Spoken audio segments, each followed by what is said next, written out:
In this video, we're going to be looking at topic 15D, and these are the carboxylic acid derivatives, and this is part of the Year 13 IA2 chemistry course from Edexcel. So we're going to be looking at the nomenclature and the formula and how we draw them for acyl chlorides and esters, and then looking at some specific reactions of each of these. So for acyl chlorides, there are 4 key reactions. For esters, it's mainly focusing on hydrolysis, and then also how we can make polyesters using condensation polymerization. Starting off, let's look at the acyl chlorides. We met these compounds back in topic 15C, and they are a derivative of the carboxylic acids. So we take our carboxyl group like that, and we replace this OH with a Cl. So we get the functional group COCl, and of course the R group that's in the general formula can be any sort of hydrocarbon-based group. But the main thing that gives us its properties is this functional group of the carbonyl connected to the chlorine. Now, we don't class them as carbonyls like the aldehydes and ketones, even though they have this carbonyl group, and the reason why is because of this chlorine. So this chlorine gives these molecules the properties of both the carbonyls as well as the halogenoalkanes. So they don't act in the same way as the aldehydes and ketones, so they're their own separate group. So when we're naming these, we use the same prefixes that we've been using since GCSE, so meth, eth, prop, and so on, and we use this anoyl chloride. So we have ethanoyl chloride, propanoyl chloride, butanoyl chloride, and we should be able to draw the displayed formula and the skeletal formula for both of these, and you can see some examples of those on this table here. Now, in terms of the reactions, we need to focus on the carbon atom and the functional group. And very similar to the carboxylic acids, this carbon in the functional group is extremely electron deficient because it is attached to an oxygen and a chlorine, both of which are very delta negative. So that makes the carbon delta positive. Because it's delta positive, it is very readily attacked by nucleophiles, so anything really containing oxygen or nitrogen, because they have lone pairs, and they can then attack in at that electron deficient carbon. So there are 4 key reactions that we have here. The reactions of acyl chlorides with water, alcohols, concentrated ammonia solution, and with amines. And this is one that we're going to return to again when we do topic 19 as well. So the acyl chlorides such as ethanoyl chloride, which is CH3 and the COCl, are going to react very vigorously with cold water. And we've drawn the cold water here to show the particular bond that's going to break. And that is going to form a carboxylic acid and hydrogen chloride gas. And we can see the hydrogen chloride because it gives off these misty fumes. And we met this multiple times back in year 12 when we were looking at chemical tests. So essentially what happens is our carbonyl group and our CH3 stays the same, but we're removing the chlorine and replacing it with an OH, and we will form HCl. So these 2 things here are going to react to form the HCl, and this is a very common reaction in terms of acyl chlorides. You will always make hydrogen chloride gas in all of these reactions. So it's looking to see, once we remove that chlorine, what are we left with? So the acyl chlorides will also readily react with alcohols, and this is another way to form an ester. We already met a way to form an ester when we looked at the carboxylic acids reacting with acyl chlorides.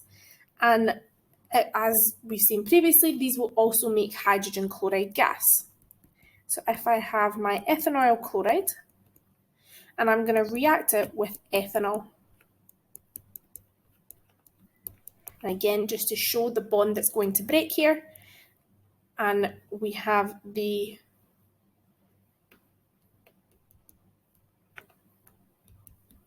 part of the acyl chloride being left, plus the OCH2CH3, so bonding to form this ester, in this case ethyl ethanoate, and making the HCl. Now notice this time this is a complete reaction, whereas when we had a carboxylic acid it was an equilibrium. However, the main problem with making esters in this form is the hydrogen chloride gas. Hydrogen chloride is very toxic, so it's not really something that we want to have as one of our byproducts. So if we want to make esters in large quantities, you'll tend to find that we'll make them using carboxylic acids and alcohols, because even though it's an equilibrium and your yield is a little bit lower, your product that is also made is water, which of course is not toxic. So it's all about weighing up the yield versus the toxicity of your products. Now, the acyl chlorides can also react with concentrated ammonia, and these will form an amide group. And that's something that we'll come back to in topic 19 in Unit 5, but you're introduced to them here. So we've got this functional group of the carbonyl, or the CO, plus an NH2. So again, if we have the ethanoyl chloride, and this time we're reacting it with NH3, what happens is one of those hydrogens from the NH3 reacts with the chlorine and we make HCl, as we have every time. And the remaining part of the molecule is going to then join on to what's left of the ethanoyl chloride, and we make this amide group. And the products of this reaction also actually undergo a further reaction, because this HCl, which is an acidic gas, can react further with the NH3, because of course that's a base, and we end up seeing the NH3 plus the HCl giving us ammonium chloride. So we get a side reaction here. Not only do we make our amide, we also make ammonium chloride salt. Now, acyl chlorides will also react readily with primary amines, and again, this is something that we will come back to in topic 19, but it's when we have an R group attached to a nitrogen which has got two hydrogens, and this will form what we call a substituted amide. So in the previous example, we saw that the amide was an N with the two H's attached. This time we're removing one of those hydrogens and we're going to put an R group. So we're changing our general formula here. So rather than it being RCONH2, it's RCONHR', just to show that we've got this other R group. And of course we make hydrogen chloride. So what does this look like? Well, again, let's stick with our ethanoyl chloride. And we're going to react this with CH3NH2. So notice last time it was NH3 for the ammonia. This time it's a primary amine. And one of those hydrogens in the NH2 group is going to be removed and react to form the HCl. And that leaves us with our part of our ethanol chloride like this, plus a nitrogen with a hydrogen and the CH3. So we're losing one of these hydrogens from the nitrogen, and that is bonding with the chlorine, and then what's left is going to join together. And this is called an N-substituted amide. And the reason that we put the N is to show us that the alkyl group that's being added on is connected to the nitrogen and not to the carbon. And this product is called N-methyl ethanamide. So the amide's telling us we have that functional group of the CO and the N with the H. Eth, because it's got two carbons, it's a methyl group that is attached on to the nitrogen. So this is similar as a locant to something like 2-methyl propane. That 2 tells us the methyl group is on carbon number 2. Here, instead of using a number, we're simply using the element symbol. So in this case, the N. So on the N, we have a methyl group and we have 2 carbons and an amide group.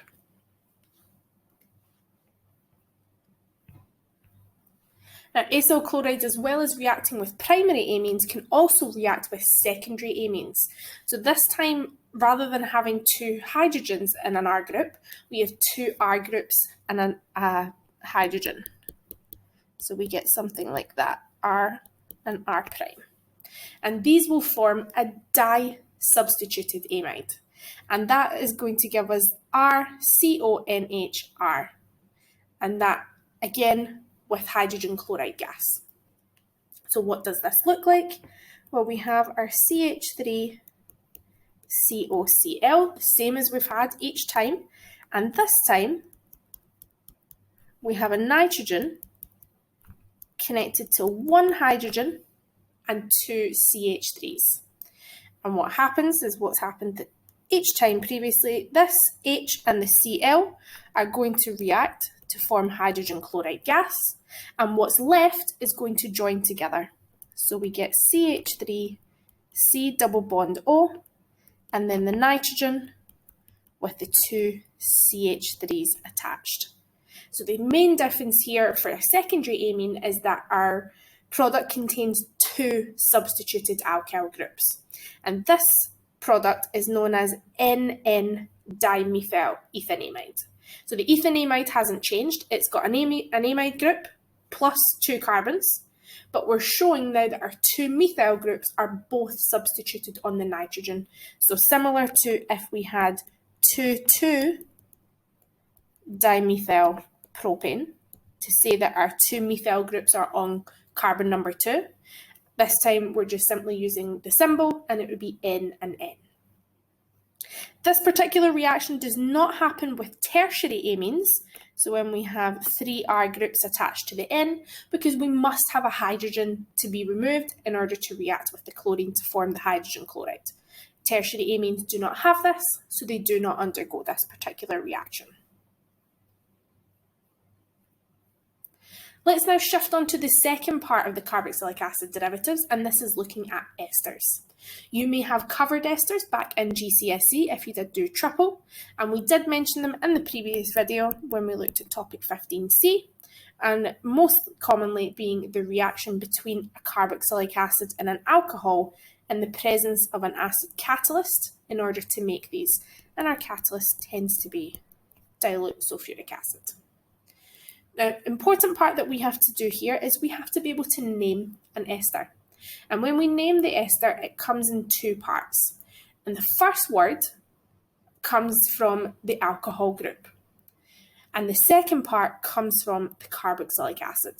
For example, if you have methanol and propanoic acid, we take the meth from the methanol, and that forms the first part of our word, and we remove the ANOL and we replace it with a YL, so it becomes methyl. And for the propanoic acid, we take the prefix, so the prop, and we move the anoic acid and we put anoate. So an ester formed from methanol plus propanoic acid is going to be called methyl propanoate. And if you look at the examples down here, we've got methyl methanoate, so from methanol and methanoic acid, methyl ethanoate from methanol and ethanoic acid, and ethyl methanoate from ethanol and methanoic acid. Now, when you're drawing these out, there is a difference to the way we name them. So when we name them, we have the alcohol first, followed by the acid.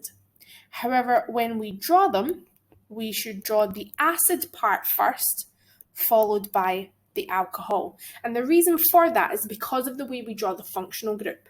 The functional group has the carbonyl first, and then the oxygen. So if we break this down, this part comes from the acid, this part comes from the alcohol. So the way that we draw them and the way that we name them are opposite. You would not lose marks in an exam if you drew the alcohol first, then the acid. So if you ended up drawing your functional group that way. However, it is good practice to draw the acid part first. So you can see here that each of these is being formed from the acid part first, so the carbonyl group, and then the alcohol part. And this C double bond O with the single bond to an O, that is your functional group for an ester. So you might want to practice drawing out the formulas of esters. There are lots of examples in the textbook, or there are examples that you can find online, or even ask your teacher. Now, in terms of their physical properties, esters are colourless liquids and they have fairly low melting and boiling points. They are also insoluble in water because every single hydrogen atom that is in an ester is bonded to a carbon. So it's not bonded to something that has got a dipole, so hydrogen bonding isn't possible. In order to get the hydrogen bonding to make it soluble, hydrogen must be connected to an electronegative atom, such as an oxygen, a nitrogen, or a fluorine, and in this case we don't have that. Esters are most commonly known for the fact that they have very pleasant smells. So they're used quite regularly in things like solvents, flavourings, or perfumes. And they are also found in things like biofuels and anaesthetics, but they're not necessarily because of the smell. The smell will tend to be used in our flavourings and our perfumes. So for example, pentyl methanoate smells like pears, whereas methyl butanoate smells like apples. You are not expected to know the different smells that they could be. This is just for your information. You are expected to know that they have a pleasant smell and therefore they are used in flavourings or perfumes, but you don't have to give specific examples. In terms of the reactions of esters, there are lots of different reactions that can actually take place. However, we must know two of them. And again, we don't need to know the mechanisms. We just simply need to know the reagents, the conditions, and the products. And the two that we must know are both forms of hydrolysis. One of them is acidic hydrolysis and the other is alkaline hydrolysis. And this is the reverse of esterification. So this is to make the ester, whereas hydrolysis is used to break down the ester.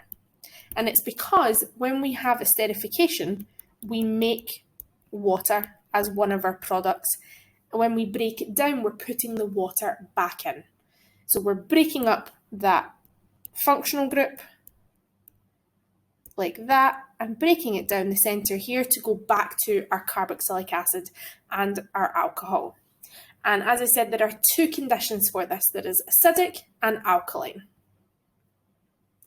So if we use acidic hydrolysis, first of all, when we warm an ester with water, it will automatically undergo a hydrolysis reaction, and the catalyst is there, such as sulfuric acid, because the reaction is quite slow. Now notice that the sulfuric acid is also the catalyst for the esterification. So because this forms an equilibrium, when we're forming the ester, the hydrolysis reaction is taking place at the same time. So that's why we form this equilibrium. We've got our esterification and our hydrolysis happening at the same time, so we eventually will reach the equilibrium because the catalyst speeds up both the forward and the reverse reaction. So for example, if we have an ester like CH3COO, CH2CH3, this is ethyl ethanoate, and when I add in water, I will form an equilibrium and I will make the ethanoic acid, so CH3COOH plus ethanol, which is CH3CH2OH. So this is acidic hydrolysis. We form an equilibrium and it is a one-step reaction to get back to our carboxylic acid and our alcohol. Alkaline hydrolysis is similar, however, it does require more than one step, and we've seen a similar reaction to this when we looked at topic 15C, when we were specifically looking at the carboxylic acids. When we get alkaline hydrolysis of an ester, the product that we form is actually the carboxylate salt. So that's where we have this group here where we have this negative charge being shared across the two oxygens. So we haven't actually made our carboxylic acid. The important part for this reaction, however, though, is it does go to completion. So acidic hydrolysis gives us an equilibrium, alkaline hydrolysis gives us a complete reaction, and we can easily convert the carboxylate salt into the carboxylic acid just by adding a little bit of sulfuric acid. So again, if we have an ester, so this time we're going to use methyl propanoate, so CH3CH2COO, and the CH3, so methyl coming from the methanol and the propanoate coming from propanoic acid. This time we're going to react it with NaOH, being our sodium hydroxide, and we will form the carboxylate salt. So we get the COO minus and the Na plus. So that's going to be sodium propanoate plus the methanol. And we want to take the sodium propanoate and we want to convert it back to the propanoic acid. So we just simply take our carboxylate plus some H plus, and that's going to give us our propanoic acid. And that, of course, being our desired product. So the main difference here, two-step equation, however, it does go to completion. So it is slightly better in terms of the yield that we would get. Now, a specific example of alkaline hydrolysis is a process known as saponification. And this is the process of how we make soaps from organic compounds, specifically from vegetable or animal sources. So if we look at from vegetable oils have lots of what we call triglycerides, or sometimes known as triesters. And that just simply means they have 3 ester groups. Okay, if you do biology, then you may know them as triglycerides, but triesters would be the proper word to tell us what sort of functional group we have. And these can be hydrolyzed to form an alcohol, in particular glycerol, and 3 carboxylate salts. And the carboxylate salts are also known as soaps, and we could convert them to carboxylic acids if we wanted to, or we could use them for the purpose of a soap. So if we look at an example, we've got this triglyceride on the left-hand side, and you're not expected to know the name of this. This is just for an example, and you can see that we have got 3 ester groups here. When we react this with 3 moles of sodium hydroxide, we are going to break each of these ester bonds down the centre like that. And that will form then propane 1,2,3 triol, which is the proper chemical name for glycerol. Again, if you do biology, you probably know it as glycerol. And then we also form these carboxylate salts. And this particular salt is known as sodium octadecanoate or sodium stearate. Again, you are not expected to know that that is sodium stearate because you're not expected to know that that's stearic acid. However, they may give you this as part of an example and a question and ask you to say what the process is. And you could either say this is saponification or it's an example of alkaline hydrolysis. Now, the third and final part of this particular topic for the carboxylic acid derivatives is looking at polyesters. Now, polyesters are formed from condensation polymerization. And again, if you did triple chemistry for GCSE, you may have covered this already. If not, you've definitely covered addition polymerization because you do that back in topic 5. And this is just a different way to make a polymer. The main difference here is that you have to generally use 2 monomers. So addition polymerization worked when you had a carbon-carbon double bond. Here, in particular, we're going to be making esters usually from a diacid and a diol. And when we have the di in front, it means that we have 2 functional groups on the substance. So we have an alcohol functional group at either end and a carboxyl functional group at either end. And when these 2 things combine in large quantities, so of course the monomers bonding together to make the polymers will make this time a small molecule. So again, another difference to addition polymerization where we get no extra byproducts. This forms a small molecule, which is generally water. This same reaction is used to make polyamides, which we'll cover in topic 19. Now, we do know that acyl chlorides can react with alcohols in order to make esters. So diacyl chlorides can react with diols to form polyesters. However, again, it would form hydrogen chloride, which is a toxic gas, so it's not really something that we want, but we can still call these condensation polymers. But most of the time, it will be due to a diacid and a diol. So let's have a look at an example of each of these. So as I said, the monomers must have this reactive functional group on both sides. So the alcohol with two groups is called the diol. So if we have ethane 1,2-diol, we've got the two carbons, each with two hydrogens attached, and then we have an OH on either side, and that's our two functional groups. A carboxylic acid with two functional groups is known as a dicarboxylic acid, or sometimes just a diacid, and this particular one that we're going to look at is known as terephthalic acid.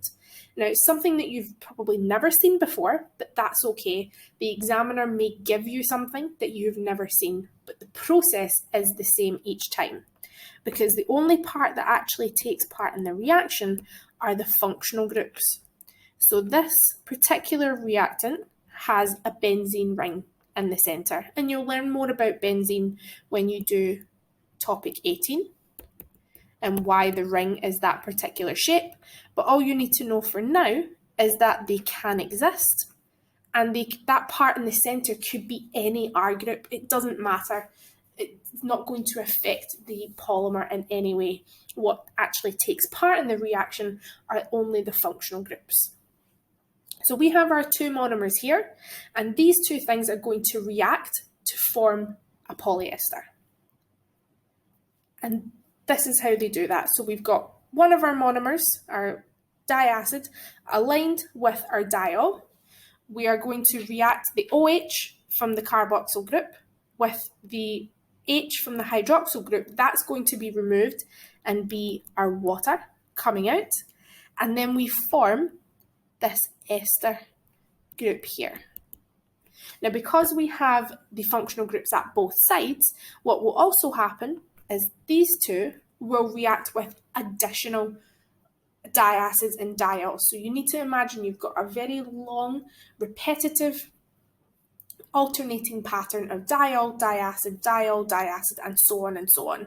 And every single time they come into contact, they'll form an ester bond. So you will have multiple ester bonds, which is why we call them polyesters, because remember, poly is another word for many.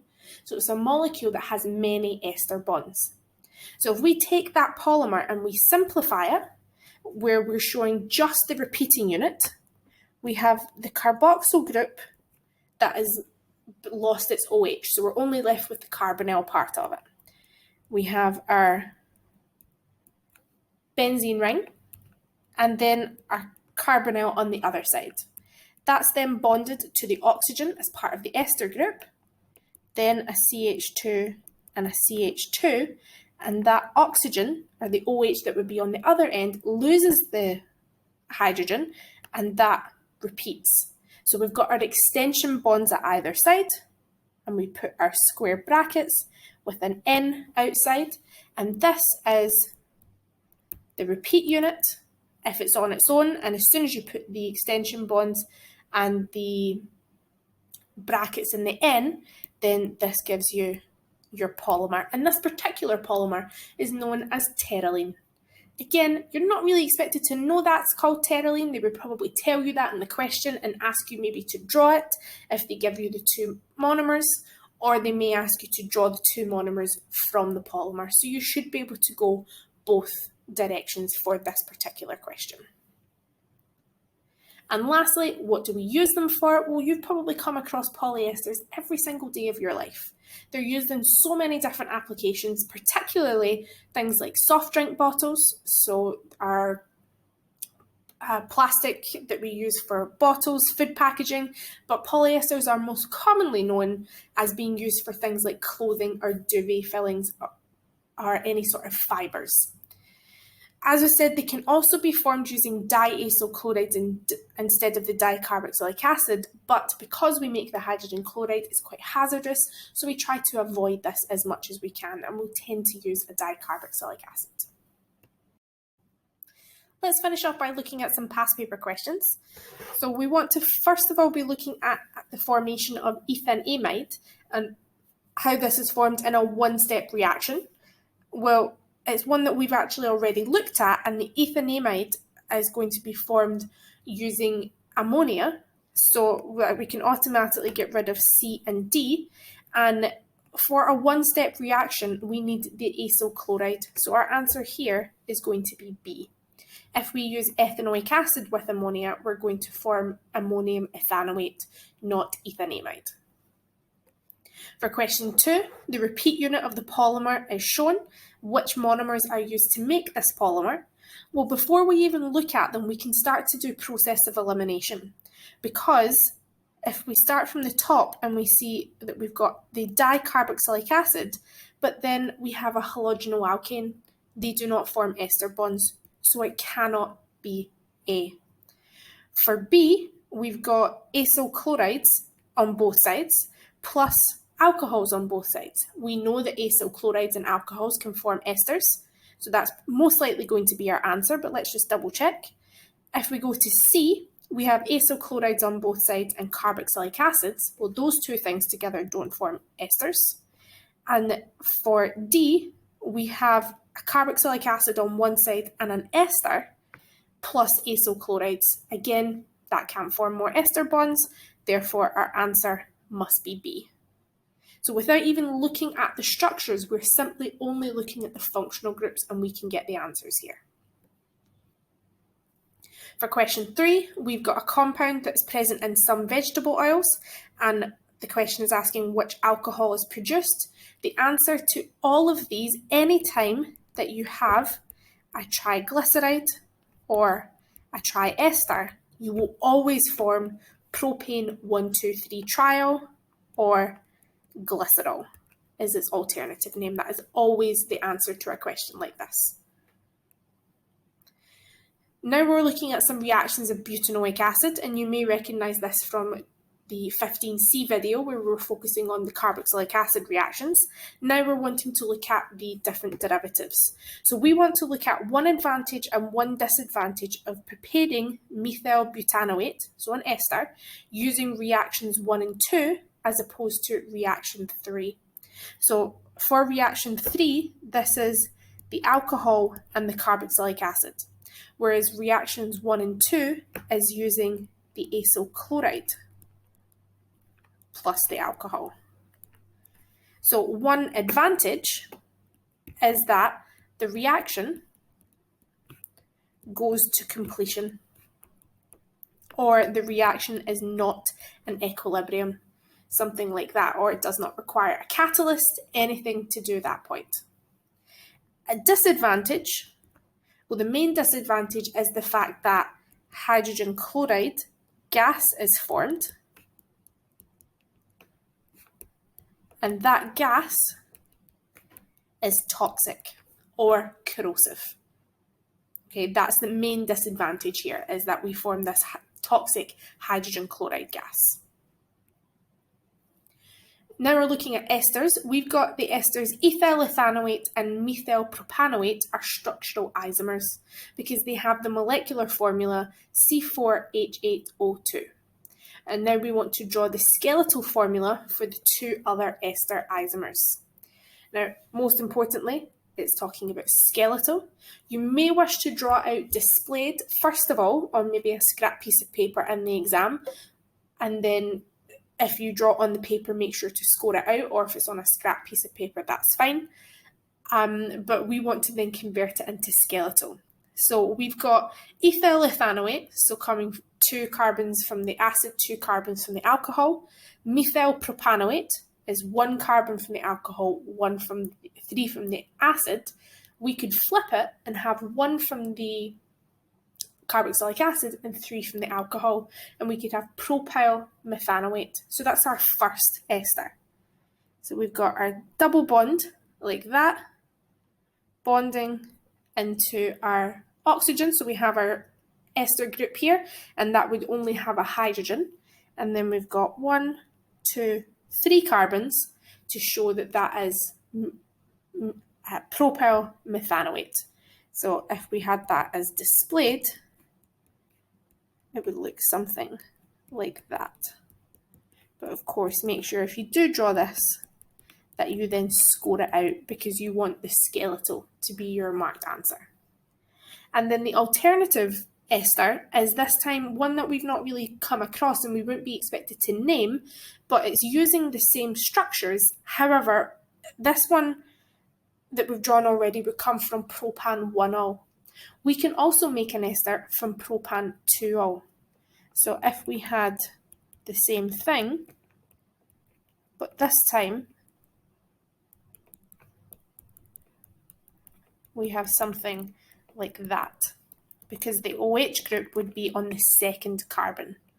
That is another ester. So again, we have our carbonyl group with our oxygen, and this time we have something like that to show that the OH group must have been on carbon number 2. And those are the two other isomers with the skeletal formula. For part B, we want to give the name of the reagent that could be used to react with propanoic acid to produce methyl propanoate and then complete the balanced equation. Well, the propanoate comes from the propanoic acid, that's the alcohol, so we need to figure out, the acid, we need to figure out what comes from the alcohol, and it's this part, so it must be methanol. And then we want to complete our equation. Well, we want the formula for ethanol, which is CH3OH, and we should be showing that it is our OH is the functional group, so don't write CH4O, that's not acceptable. And then we're going to form the ester, and of course we always form water because it's a condensation reaction. For part C, we're looking at ethyl ethanoate, and we're saying that this can be hydrolyzed using an alkali. So we want to write the equation for the hydrolysis of the ethyl ethanoate using sodium hydroxide, and then of course name our products. So we're going to have CH3COO and then CH2CH3, that's our ethyl ethanoate, plus the NaOH. And we know that that's going to form our carboxylate salt. So that will give us CH3COO minus and the Na plus. And then that's also going to form the alcohol. So CH3CH2OH. And then to name them, that's going to give us sodium ethanoate, because that's our carboxylate ion, and ethanol. So we're breaking up the ester using hydrolysis, and this time it's an alkaline, and remember we could potentially convert that into the ethanoic acid if we wanted to, but in this case we're only looking to get the carboxylate salt. So for part 2, one student says that the hydrolysis reaction is catalyzed by the alkali, and another says that the alkali is not a catalyst. Suggest one piece of evidence for each case that supports the student's statements. So if we want to say, yes, it is a catalyst, now of course when you write out your answers, you write them in nice sentences. I just write them in bullet points for the sake of speed. But yes, one reason why it acts as a catalyst would be because the alkali speeds up the reaction. Okay, that's the main purpose of a catalyst, is to speed up a reaction. However, the main reason why it is not a catalyst is because the alkali is not regenerated. So if the substance takes part in the reaction, if it's a catalyst, it must be regenerated at the end, and in this case it's not. Or the amount of alkali would decrease, or the alkali would be used up, something like that. And that would tell us that it's not a catalyst. And then for the last part, we've got polyesters or condensation polymers, and the polyester, polyethylene terephthalate or PET, has the following repeat unit, and it is made from the condensation of 2 monomers. And from the repeat unit, we want to draw the structures. Now this looks quite scary at first, however, it's actually much easier than it looks. All you need to do is split up the ester bond first of all. So the ester bond is going to split here. And then you take each section, you add the OH to make the carboxyl group and the H to make the alcohol, and you just draw it exactly as they have there. So if we've got the carboxyl with the benzene ring, and another carboxyl, we add the OHs on at the sides. Now they will accept it if you put it as a diacyl chloride. Both of them are perfectly acceptable. And then we would have an oxygen with 1, 2 carbons, so 1, 2, and then connected to another oxygen, and then we add in the H's to show that that is an alcohol, and those are your 2 monomers. So again, giving you something that you've never seen before, but that's okay because you can easily work it out just by breaking up the ester bond. And those are the answers to the first set of past paper questions. If you were going along at home, and you can see where each of the marks are being given, and again, same, you can see where the marks are breaking down for the second part. That's everything for topic 15D, carboxylic acid derivatives. If you do have any questions, please feel free to leave a comment below, and we hope to see you back soon.